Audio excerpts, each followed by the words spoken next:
Hello everyone, the story I'm going to share today is Altruism Changed His Fate. Many years ago, there was a man who was so poor that he had to beg for food. Even though he was a beggar, he very much wanted to live a normal life. So he stored food and grain he was given. Even though he carefully stored food for years, he noticed that there was little food in his storage room. He decided to see how his food was disappearing. So one night, he hid in the corner of his storage room. Soon he saw a fat mouse enter and begin to eat his food. He angrily shouted, "I'm just a poor beggar. Rich people have more grain than I. Why don't you go and eat their food?" The mouse could talk and said, "How poor you are or how much food you have is fixed in your fate. No matter how hard you work, you are predestined to be poor." The beggar asked, "Why?" The mouse replied, "I don't know. You should go and ask the Buddha." The beggar was determined to ask the Buddha why he was so poor. He set out the following day, beginning as he went. He walked from morning till dusk, until he saw a house. When he knocked on the door, the housekeeper opened it. When he asked for food, the landlord came. He asked the beggar why he was still on the road since it was getting dark. When the beggar told him about going to see the Buddha to ask about his fate, the landlord immediately let him in. He brought out a lot of food and silver and gave them to the beggar, who was very confused and asked why. The landlord said, "I have a 16-year-old daughter who cannot speak.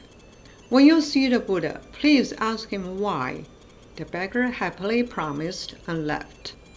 The next day, he continued walking on and on until he saw a temple. He went to the temple to ask for water to drink. He saw an old monk holding a tin stick. The monk looked very old but very energetic. He handed the beggar a cup of water and asked where he was going. When the beggar told him that he was going to see the Buddha, the old monk got very excited and grasped his hand tightly. He said, "Please help me and ask the Buddha a question. I have cultivated for 500 years. I think that I should go to heaven now. But why am I still here?" The beggar promised the old monk and continued on his way. He walked and walked, overcoming various obstacles on the roads he traveled. Finally, he arrived at the bank of a river. He wanted to cross, but there was no boat. He was very worried and cried out, "Why is my life so hard and miserable?" As he stood there waving, he noticed a turtle floating by. The turtle asked the beggar why he was crying bitterly. The beggar told the turtle that he was traveling to see the Buddha. The turtle said, "I have cultivated for more than 1,000 years. I should have changed into a dragon and flown away long ago. Why am I still here? Please help me and ask the Buddha when you see him. Get on my back and I will carry you across the river." The beggar happily promised and he would help the turtle. The beggar walked and walked. Many days passed, but he still didn't see the Buddha. He thought that since he walked so far, he should have finally seen the Buddha. He felt very sad and tired. When he sat down to rest, he fell asleep and had a dream. In his dream, the Buddha appeared and asked, "You've traveled so far. You must have something important to ask me." The beggar said, "Yes, Buddha, I have several things to ask." The Buddha said, "Fine, but you can only ask 3 questions." The beggar thanked the Buddha. He thought, "I have several requests. Which one should I ask first?" The turtle cultivated for more than 1,000 years. It was very hard, so I asked his question first. He asked the Buddha, "Honored Buddha, the turtle has cultivated for 1,000 years. Why hasn't he changed into dragon?" Buddha said, the turtle is attached to the shell on his back.